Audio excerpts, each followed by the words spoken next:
तंबाकू की उत्पत्ति कैसे हुई? एक ऋषि का साधु था राजा। एक ऋषि का साधु राजा था और एक दिन राजा ने अपने साधु ऋषि को आमंत्रित किया अपने घर पर जलपान के लिए। तो राजा ऋषि ने बहुत मना किया अपनी पत्नी को कि राजाओं का और ऋषियों का कोई मेल नहीं होता, राजा बड़े अभिमानी होते हैं, ये कोई हमारे सिर में दर्द करेंगे। लेकिन वो ऋषि पत्नी नहीं मानी, कहने लगे मेरी बहन कब कब मुझे बुलावे, आप तो न्योय नाक चढ़ाया करो, कोई भी काम हो जा। अर्थात ऋषि जी को विवश कर दिया राजा के घर जाने के लिए। अब राजा के घर गए तो राजा ने अपनी जो महिमा बना दिखाने के लिए और ऋषि पत्नी को प्रभावित करने के लिए बहुत अच्छे आहार, मेज पोस्ट मेज का ऊपर काजू किस्मत सेब संतरे कर नाना प्रकार की सब्जी बनवा कर, जलेबी कचौड़ी पकौड़ी दही खीर हलवा सारे व्यंजन लगवा दिए मेज पे। अब आहार किया ऋषि जी ने भी, ऋषि पत्नी ने भी, सब ने मिलकर आहार किया। अब चलते समय ऋषि जी ने कहना पड़ा जी आप भी हमारे यहाँ आइएगा, एक औपचारिकता होती है। तो राजा ने कहा अवश्य आएंगे, कभी समय मिला तो अवश्य आएंगे।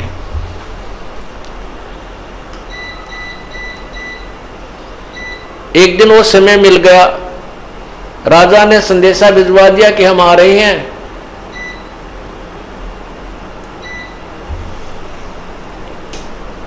अब ऋषि पत्नी चिंतित हुई कि वो तो सचमुच आ रहे हैं और साथ में ये संदेशा भेज दिया कि मेरे साथ हजारों की संख्या में अंगरक्षक होंगे, मेरे सैनिक होंगे। अब राजा चाहता था कि ऋषि को नीचा दिखाना, ये एक बूंदी बीमारी है साधु, ये दिखाना चाहता था कि मैंने ऐसे ऐसे आहार कराए हैं और ये ऋषि जी कुछ नहीं करा पाएगा, इसकी मिट्टी पलीत होगी। और परमात्मा कहते हैं कबीरा सब जग निर्धना, धनवंता ना कोई, धनवंता सो जानियो जप राम नाम धन होए। अब ऋषि जी के पास अपने तप की कमाई थी, अपनी साधना भजन की कमाई थी। ऋषि जी ने स्वर्ग से कामधेनु गाय वो उधारी ले ली कुछ समय के लिए और उसको अलग से एक टेंट में रखा हुआ था।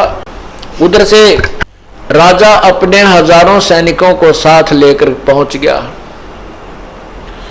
और ऋषि से कहा कि भोजन की तैयारी करवाओ। ऋषि जी ने कहा जी भोजन तैयार है, आप खाना खाइए। अब वहां लगी लाइन और साथ के साथ थाली आ रही है, सबको परोसी जा रही है। ऋषि जी ने अपने एक सेवक को उस गाय वाले टेंट के सामने बैठा दिया, वो उठा उठा कर थाली बाहर रखता रहा।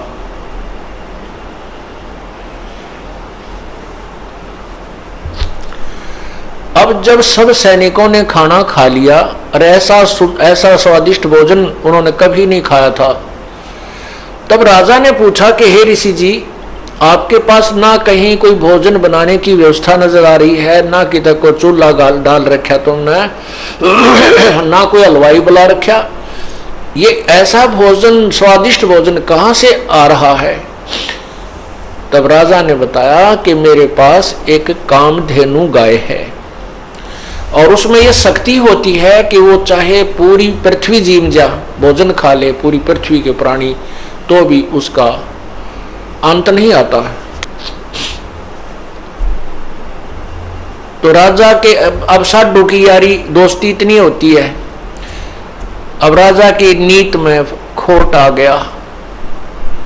नीयत में खोट आ गया, उसने सोचा यू कंगाल क्या करेगा इस गाय का, मैं ले चलता हूं, बहुत ज्यादा सेना है मेरे पास और ये गाय सभी आहार करा दिया करेगी। कहने लगा ऋषि जी ये गाय मुझे दे दे, आप क्या करोगे इसकी? ऋषि जी ने कहा ये गाय मेरी नहीं है, मैं उधारी लाया हूं, मैं आपको नहीं दे सकता। तो राजा बोला सैनिकों से कि सैनिकों इस गाय को छीन लो। अब ऋषि सोचता है अच्छा नालायक ये तो जबरदस्ती कर रहा है मेरे साथ। तब उस ऋषि ने कहा हे गौ माता आप अपने स्वदेश लौट जाइए, मैं विवश हूं। इतना कहते ही वो टेंट के ऊपरले हिस्से को पाड़ती हुई और गाय आकाश की तरफ, स्वर्गलोक की तरफ चल पड़ी। राजा ने गाय को कंडम करके नीचे डालने के लिए तीर मारा, पैर में तीर लगा और कहते हैं वो गाय का खून, रक्त और उस टेंट में जो भी कोई वस्तु मांगते थे, इतनी थाली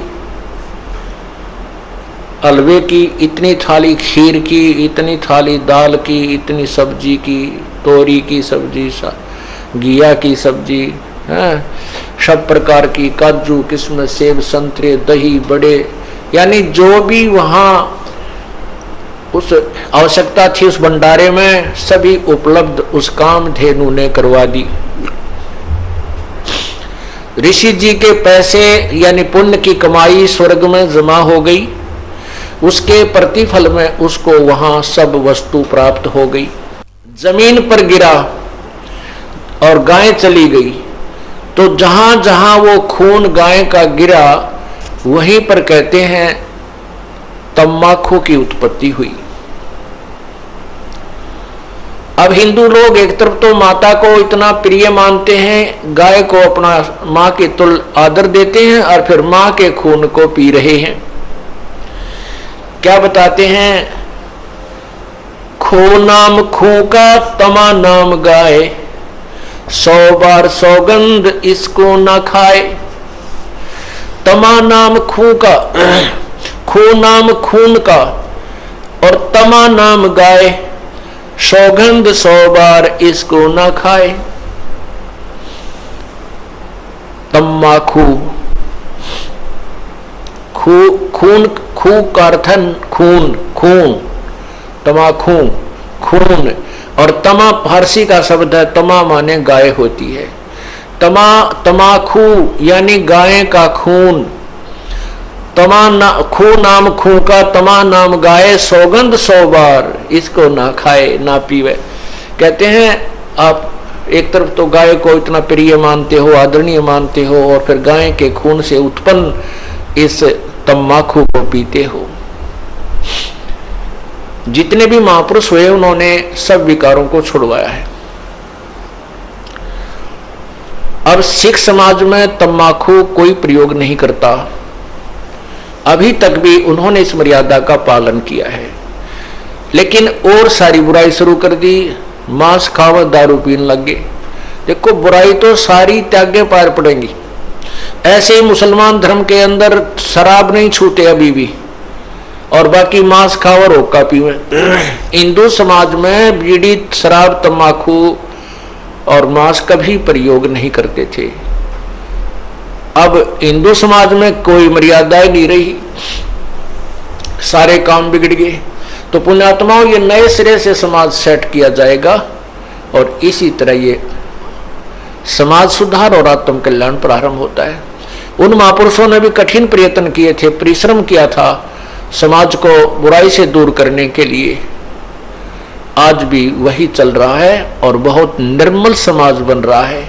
छोटे छोटे बच्चे भी ये पूछते हैं, एक बार मेरा हाथ लग गया, मेरे पापा की गोद में बंडल था, महाराज जी मेरा नाम तो नहीं टूट गया। रो रहा था वो बच्चा। मैं कहा बेटा ऐसे नहीं टूटता, वो तो वैसे लग गया हाथ, गंद का समझ लो भाई, गोबर में हाथ लग जा, धो ले अपने ने। हाँ उसको उठा के देना, ला के देना, पीने हुक्का भरना, उसमें नाम टूट जाएगा, वो खंड हो जाएगा।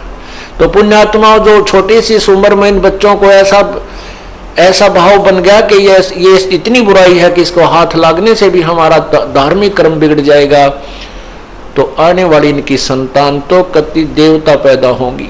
ये समाज भी सुधर रहा है और जीव कल्याण का मार्ग भी प्रशस्त हो रहा है।